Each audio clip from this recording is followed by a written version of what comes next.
Good morning po mga ka-blissful. Yes, I'm always saying good morning kahit po dito ay gabi na. Paggabi na po, it's 3 o'clock na po ng gabi. And yes, malamig po right now. Still, ngayon pong araw na to ay -7 mga ka-blissful. And I know, hindi ko po sasagasayin ang lamig. Kasi ayoko pong magkasakit. Yung po yung totoo mga ka-blissful. Alam niyo po, ito po ayoko nito kasi is ibababa ko kasi malamig po sa likod. Yan po ay aking alampay. Alampay, yes. And then ano pong ginagawa ko sa umaga? Yun po, pagkatapos ko pong kanina po pinakita ko sa inyo, ako po ay naglinis ng kusina, ako po ay nag-exercise sa taas, and at ako po ay nakapagsampay na rin sa taas. By the way, sa umaga po, ito po, nagdo-journal po ako. Hindi ko man po siya magawa ng umaga. Pagka po ako'y nakahiga or bago po ako humiga, nagjo-journal po ako kung ano po yung mga nangyari sa akin buong araw, ano po ba yung gagawin ko kinabukasan. Para po may guide po ako mga ka-blissful. May guide po ako na dapat kong gawin. May priority po akong dapat gawin. And now, tapos na po ako sa gawain ko sa kusina, nakapaglinis-linis na po ng sarili, nakaligo na rin po ako. And dahil hindi ko po siya kaagad, yung pong buhok ko ay hindi ko kaagad na dry. Siya po ay hindi na sumusunod kasi dapat po bago matuyo na ano ko na siya, na ayos ko na dry ko na. So hindi ko nga po nagawa kaya hindi po sumunod. Para pong yung sarili ko, pagka po hindi nasimulan, hindi po sumusunod. So, ako po ngayon ay nasa harap ng laptop.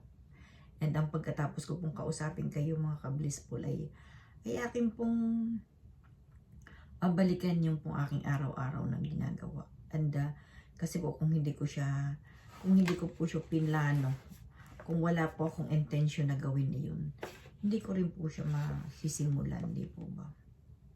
And binabalikan ko po yung January kong ginawa. Karamihan po natupad. Karamihan po ay nagawa ko. Kasi nga po may goal po ako. May goal po ako sa araw-araw. Hindi man po siya natutupad minsan.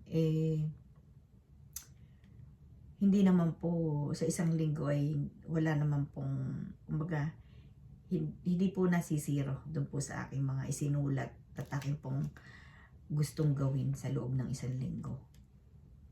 Hindi naman po kasi sometimes po ang aking yung po bang mood, yung mood kasi hindi, yun nga po yung yung kahalagahan ng isang araw. Ang kahalagahan ng isang araw ay kung hindi natin saya napaprioritize yung mga major na dapat natin gawin. Well, ang pagbabago po is hindi naman po talaga madali mga ka-blissful. Doon po sa experience ko, hindi po ako nadalian sa pagbabago ng aking buhay. Yes, sa lahat po ng larangan, ako po ay pinaghirapan ko po yung pagbabago na yun. Noong pong kabataan ko, hindi ko po nararamdaman na yung palang pagbabago. Pero pagka po aking iniisip, hala, hindi pala isang taon lang nangyari. Kumbaga, mahaba pong panahon. And sa tagal ko na pong nabubuhay, and I'm so thankful to the Lord that right now ako po ay 57 na. And this coming March po is mag-58 na ako. Almost 60 na, di ba? Ako man po ay hindi naghahanda sa akin pong birthday. Yung pong aking mga anak naghahanda. Ako naman po ay nagpapasalamat sa Diyos na ako po ay nakarating sa 57.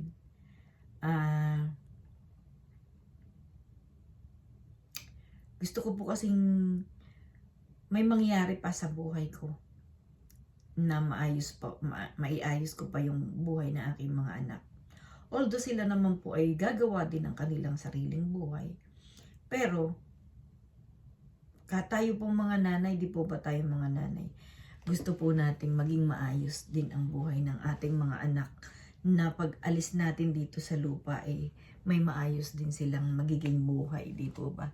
By the way, I just want to say hello to Mrs. Gloria Nicodemos. Nakausap ko po siya kahapon sa ating pong live. And yeah, so proud po. I am so proud po na nakasama po at nakakasama po ninyo ako buong araw.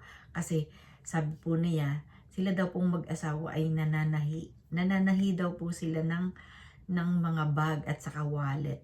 At yun daw po ang nakapagpatapos sa kanyang 2 anak. So, talaga naman po na may nakalaan na magandang buhay po sa ating lahat. Ano po? And biruin nyo, hindi, wait lang po. Inaayos ko lang po yung ano. Hindi man natin hanapin. Talaga po siguro kung ating ipinagdadasal, bibigyan po tayo ng Diyos ng mga gusto nating gawin, di po ba? So, nakaka-inspired di po ba yung ganun? At sabi nga po niya sa akin kung kailan daw po ako uuwi at diyan sa Philippines at bibigyan daw po niya ako ng mga pang-giveaway. Wow!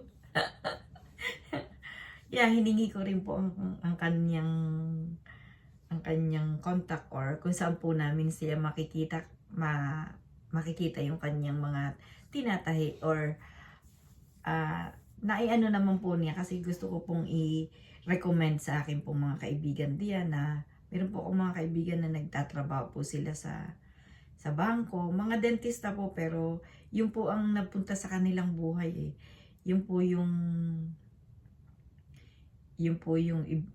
kumbaga dentista po siya pero yeah, ikukwento ko na ha sis, dentista po siya pero nung pong nagdi-dentist siya hindi po niya, parang ibig sabihin ko po hindi po niya talaga nagustuhan yung pagiging dentista.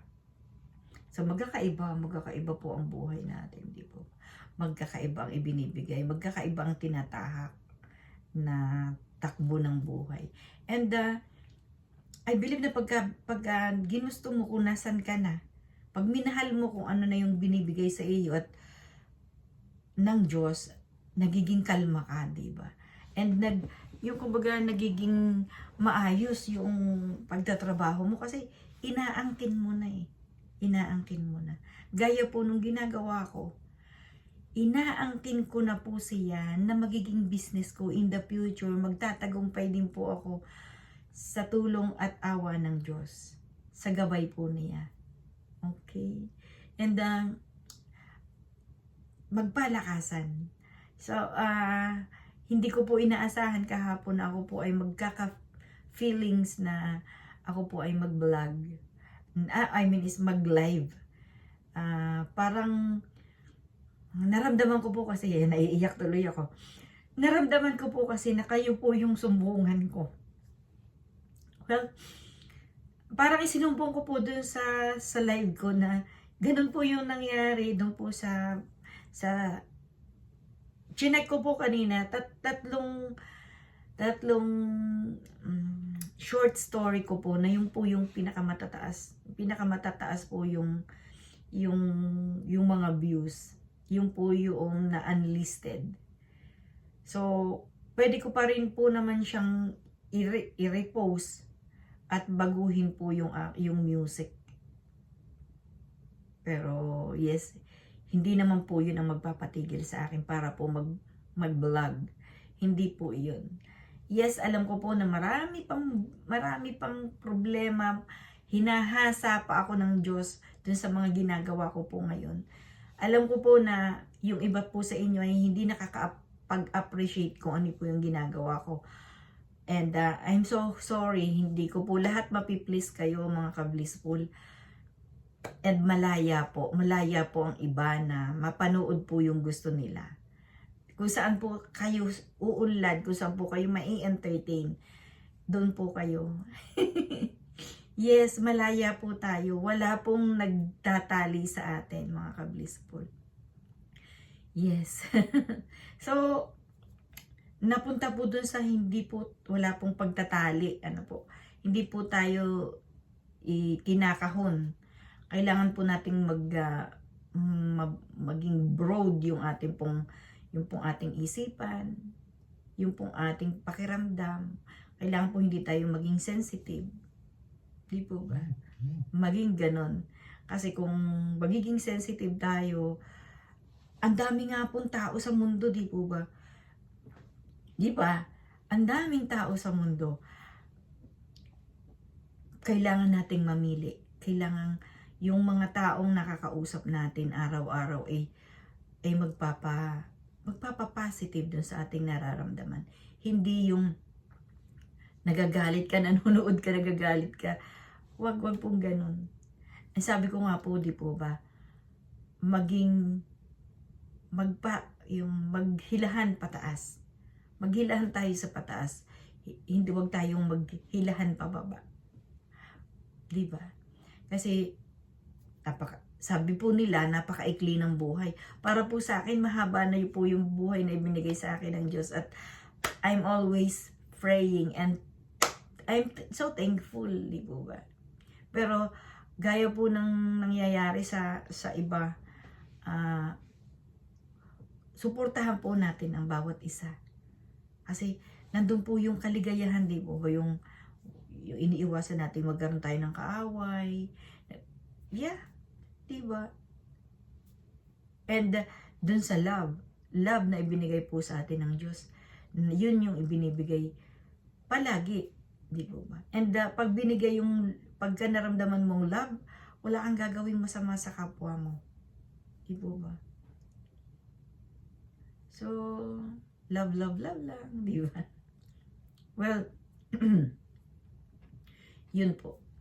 And para po ibahagi ko sa inyo itong aking pong The Morning Journal. So, yung pong January, pag-usapan po natin yung January kasi magja-January na po ulit mga ka-blissful. So, yeah, hindi man po siya perfect na nangyari yung akin pong mga sinusulat dito. Ay meron naman po akong guide mga ka-blissful. Naka-guidance po siya. Okay? So, and pagka po hindi siya nangyayari, let's say, sa isang buwan po, hindi ko po natupad yung akin pong inilalagay dito na priority gawin. Start po uli. Kunyari, isang linggo, hindi nasimulan yun. Start again. And para pong diary. Para siyang diary. Ang diary po natin ng kabataan natin, diba? Ang diary natin ng kabataan is, yes, mga puppy love, mga crushes, tapos nung college na, iba na yung thinking, iba na yung gusto, hanggang sa, ayun, natapos ng college, iba na rin, kasi pagpapamilya na, tapos natatapos na ang pagpapamilya, babalik ka rin pala dun sa iyong yourself, right? So, nakakaano po yung pag-iisipin natin yung masaya, hindi ba? Masaya. Ay, shoutout ko po yung tita ko, si Tita Baby. Hello, Tita. I love you po. I love you. Yes, si Tita po yung tumayong nanay namin nung mawala po ang aming ina. So, siya po yung nag-guide sa amin. And I love you, Tita. So, yeah, nagkaroon po siya ng 5 anak na puro babae. I am right? 5? Comment below, Tita, kung 5 nga sila. yeah, mga naalagaan ko po yung iba niyang mga anak, yung mga panganay. Siyempre, diyan po naman sa atin kung sinong available, pwedeng mag-alaga sa mga maliliit na bata. So, yeah, back to our to my topic po yung kahit po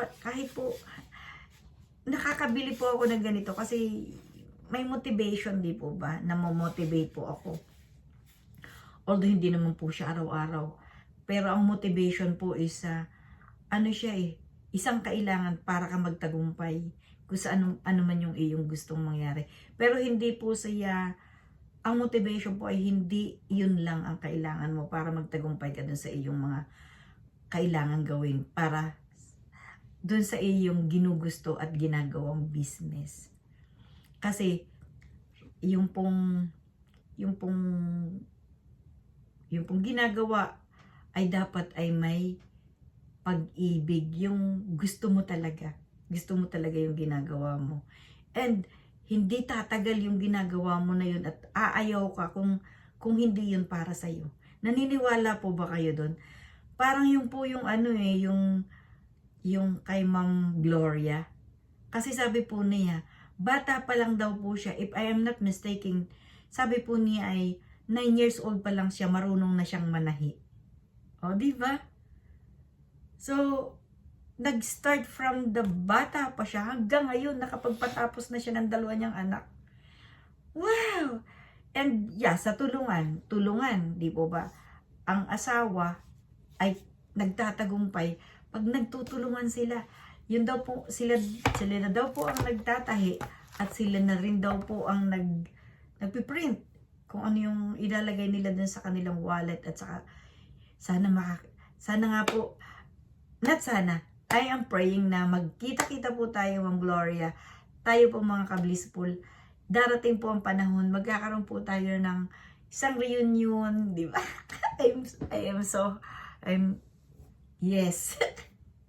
Yes, hinihiling ko po yun sa ating Ama sa langit.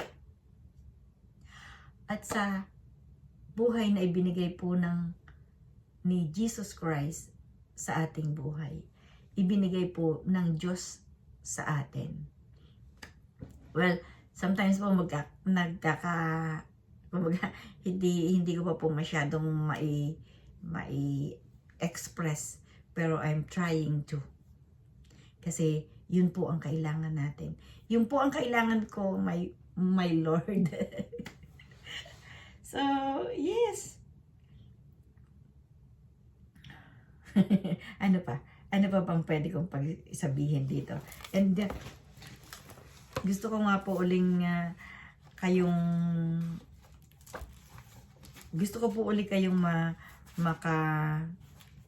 what do you call this? Okay. Gusto ko po ulit kayong makausap. Ano kaya mag-live ulit ako mamaya? Live ulit ako? Oh. Sasabihan ko po yung aking mga kapatid para po maraming ang kwentuhan. At kayo rin po mga ka-blissful. I-upload ko po ito and then usap po tayo. Okay? Mga ka-blissful. Sige po. Yun. And then ako po ay mag-start sa aking trabaho. Bye-bye po muna mga ka-blissful. Ingat po kayo palagi. Umaban ang aking buhok. Oh. Ang galing po nung naggupit ng buhok ko mga ka-blissful. Pilipina po siya. Hindi po nagpapagupit sa iba yung kanyang ginugupitan. Pero siya po ay nasa city, nasa Vancouver po siya. And I'm praying na makarating ulit ako doon para nakapokus po ako dun sa aking business. And yes. Okay. Pag hindi po today is Friday po diyan. Tomorrow po, mag-live po tayo. Lagi po ninyong tingnan ko. Kasi, kung kayo po ay nakasubscribe sa akin, automatic po na magno-notify. May notification po sa inyo na ako po ay nagla-live. Di ba? And namimiss ko na po si Annabelle at saka po si Precious. Okay. Thank you so much mga ka-blissful. Ingat po kayo palagi. Mahal ko po kayo. Yes. And sa akin naman pong mga anak, good morning mga anak. Ingat kayo diyan palagi. I love you. I love you so much. Bye-bye.